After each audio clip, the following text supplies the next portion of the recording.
Claire, I assume? Yeah, Claire. Yeah, Claire, no, he's doing really well, acclimating well. Probably the most impressive thing is how seamless the transition has been to our unit. Like on the field, he's playing well. We knew he'd play well, but just finding into the culture and being an Ohio State tight end, it comes with an air of something. Some certain traits of being a tough guy, and he's embodied that. What are the biggest things you've had to work with him on just this getting better this spring? I don't know, Dan, if there's one, certain thing. I mean, I think anytime you got to learn an offense, he was in one for 3 years, so terminology maybe, but even then, like, he's a smart kid. He's a veteran. He's picked it up really pretty smoothly. What was the thing that stood out about him when you looked at him? Yeah, no, he was complimentary to the guys that I kind of assumed were coming back, if that makes sense. He's a different kind of tight end than the veterans in the room, like Will and Bennett and Jelani, and those guys coming back. I thought his skill set, he's how they use him at Purdue. He showed some things on film that might complement what we already have in the room, and really make us a pretty whole unit. Is that his skill as a receiver? Yeah, route running was certainly one of them, and I think he's got a lot of skills, perimeter blocking, and inline he's pretty good. But yeah, definitely as a receiver, he's pretty polished. When you have, what do you think made him growing up? Why is he good as a route runner? Yeah, I don't know. I mean, probably he had good coaches, and obviously he's naturally a gifted athlete. He played a couple different sports in high school, has a good feel for space, and super athletic. But he's really impressed me with how dedicated he is, and he's always in my office, trying to get better. When you have the receivers you guys have, how do you get a guy like him involved in the passing game as well? We saw Caden G do it to some level, but he's a guy who caught 50-some passes last year, right? Yeah, so how do you? I think it makes it easier. Okay. Right? I show these recruits all the time because everyone says Ohio State's just a receiver school. It's like Marvin Harrison was the best receiver in the country. And who number 2 is in targets and receptions and receiving yards was Cade. Yeah. Because you can go to the other schools and they don't have the receivers we do, and you're gonna get doubled every game. Good luck. I don't know many great plays if you're gonna get bracketed.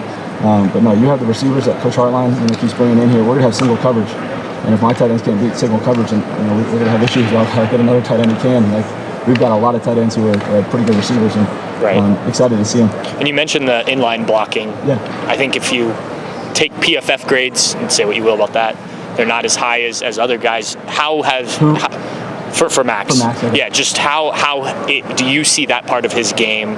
Because I think that's been the knock that people have talked about. I'm not sure. I mean, he checked that box when I watched the film. I'm not sure the nice folks at PFF are watching, but Will Kazmarek didn't have many offers coming out. He's the best blocking tight end in the country. So I don't know what his grade is. Lathan talked about at the combine. He said that after the Purdue game, he came to you and said, "Hey, if this guy enters the portal, go get him." What do you remember? Yeah. Lathan's trying to take all the credit. Caleb Downs was also kind of sharp with me. I always have dinner with those two guys, the DBs, really the safeties, on Friday nights, and I always every week just ask them about the opposing tight ends, and they were super high on Max Purdue week. So when he went to the portal, Lathan and Caleb were like, "See, that's a guy." So I was like, "I'll watch him." Obviously, you have to do your own evaluation and different coaching staff. How much do you value that opinion? You hear that from guys who actually have to go on the field. No, hugely, and that's back-to-back years, really, because you had. I mean, I would have watched Max anyway. I'm not giving Lathan too much credit over here, but like the year before, it was Sam Wiggles told me about Will Kazmarek. So, no, if a guy knows our culture and says, "Coach D, he fits your room," I'll give Sam all the credit on the pass. Is this the deepest tight end room that you've had here? Yeah, it's got to be.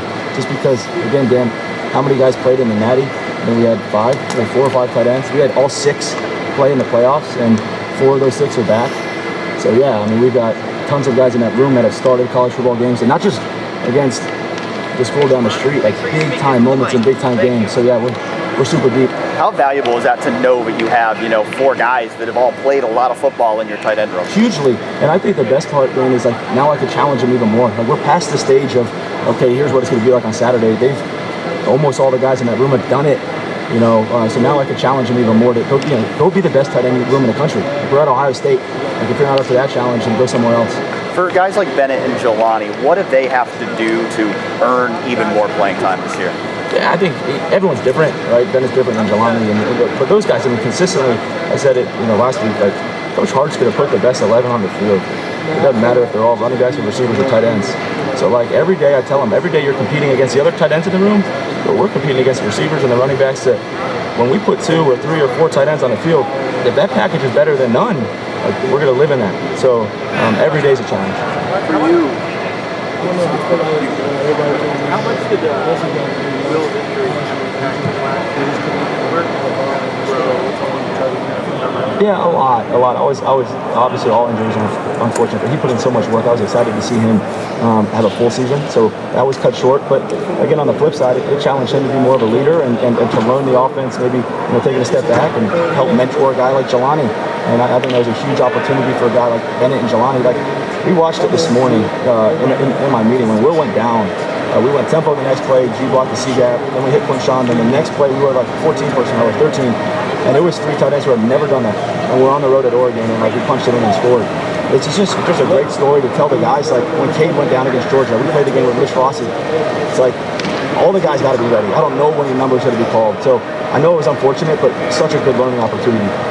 Coach Day has talked about Jelani needing to be more consistent. Is that something you're seeing more of from him so far this spring? Yeah, I mean, he's off the charts night and day, more mature. Been really impressed with just his work ethic. He's in here every night getting extra work in. I'm challenging him to learn every position on offense. Don't just be a Y, be an H, know what the Z's got. And then also be a leader. He's not a young guy anymore. So like he's coaching Nathan, LeBlanc, and those guys, and Max, even harder. He was yelling at Max Clare, not yelling at, he was encouraging him to finish. Like, hey, you're I say tight end. Like, we're going to be going harder than everyone on the field. And I was like, he gets it. That's awesome. He's being a leader. So super impressed with him. For you, I know you're one to defer to your guys and credit them, but you are kind of the staple of what hard work as a coach can do. You've built your way up through this program now, getting title this season. What's it been like to watch your journey here and kind of see where you are now? Yeah, no, I appreciate that. I'm not going to take the bait there. That's total rat poison. But no, I think every offseason at Ohio State, we have such good players, and we win championships. Everyone around here is going to get opportunities to go somewhere. That's a credit to those guys. It's also like shows all the trust that Coach Day and Coach Hartley have for me, and those guys have been my boss for the last 9 years, whether it's Coach Day or Coach Hart. So like nothing's changed for the title, and just super blessed to be here with those 2 guys, and I love those guys. Keenan, you spent last spring talking about the message with your guys about being overlooked, least talented group, according to the rankings and all that. This group is now veteran. Oh, yeah. You have one of the most productive tight ends in the country joining the room. Do you have to change? I know it's still going to be hardest working. No. You're not going to take that away, but like, is it a different message now, a different mentality? It is. What is it? It is, yeah. Also, you hit the nail on the head. Like, we're not changing our DNA. You cut open an Ohio State tight end. He's going to be a bad dude who goes really freaking hard, and it's just gritty as all get out.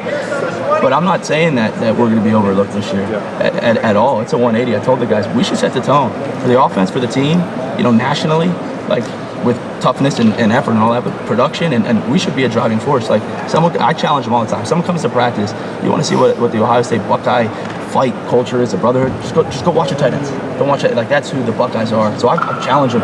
Lead from the front now. We don't need to be the least kind of the sleeper unit. No, like set the tone. Did Max fit in with that quickly? I mean, you mentioned Will trying to lead and encourage through practice. He's been here 2 months now.